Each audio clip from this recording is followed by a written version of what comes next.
পৃথিবীতে এমন কিছু বাড়ি আছে যেগুলো শুধু দেখতে অদ্ভুত না, বরং সেগুলোর পেছনের রহস্য এতটাই গোলমেলে আর অজানা যে শুনলে মাথা ঘুরে যাবে। অনেকে ভাবে এসব বাড়ি বুঝি শুধু ডিজাইনের খেলা, কেউ ইচ্ছে করে অদ্ভুতভাবে বানিয়েছে, কিন্তু আসলে এসবের মধ্যে লুকিয়ে আছে এমন সব রহস্য আর ইতিহাস যেগুলো শুনলে বোঝা যাবে মানুষ শুধু সৌন্দর্যের জন্য না, ভয়, মজা, গোপন কথা বা দুঃখ কষ্টের জন্য এমন আজব বাড়ি বানায়। এই লিস্টের একদম শুরুতে আসে পোল্যান্ডের সোপর শহরে বিখ্যাত ক্রুকের হাউস। এই বাড়ি এমনভাবে ব্যাকাটারা আকৃতি যে দূর থেকে দেখলে মনে হয় বাড়িটা গলে পড়ছে, অথচ কাছ থেকে গেলে আর ভেতরে ঢুকলে সবকিছু স্বাভাবিক, মেঝে ঠিক, দেওয়াল ঠিক।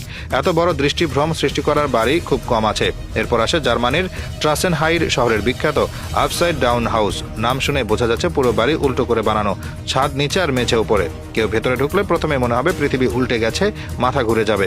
তারপর আসে পর্তুগালের পাহাড়ি অঞ্চলে বিখ্যাত স্টোন হাউস। দুইটা বিশাল বড় পাথরের ফাঁকে এমনভাবে বাড়ি বানানো হয়েছে যে মনে হয় প্রকৃতি নিজ হাতে পাথরের ভেতরে বাড়ি তৈরি করে রেখেছে। এত নিখুঁতভাবে প্রকৃতি আর মানুষের কাজ একসাথে মিশে যাওয়া খুব কম দেখা যায়। এরপর আছে যুক্তরাষ্ট্রের বোস্টনের স্কিনি হাউস। এটা এত চিকন যে দুইটা বড় বিল্ডিং এর মাঝখানে মনে হয় মজা করে দেওয়াল তুলে বাড়ি বানানো হয়েছে, কিন্তু ভিতরে গিয়ে কেউ ঘুরে দেখলে অবাক হয়ে যাবে। ছোট হলেও পুরোপুরি বাসযোগ্য আর স্মার্টলি ডিজাইন করা। পঞ্চমে আছে জাপানের টোকিও শহরের বিখ্যাত নাকাগিন ক্যাপসুল টাওয়ার। ছোট ছোট ক্যাপসুলের মতো ঘর বানানো হয়েছে যেগুলো আলাদা করে খুলে ফেলাও যায়, আবার লাগানো যায়। পুরো বিল্ডিং 1970-এর দশকের এক অদ্ভুত ডিজাইনের উদাহরণ। এরপর আসে নেদারল্যান্ডসের রটারডামের কুবাস হাউস।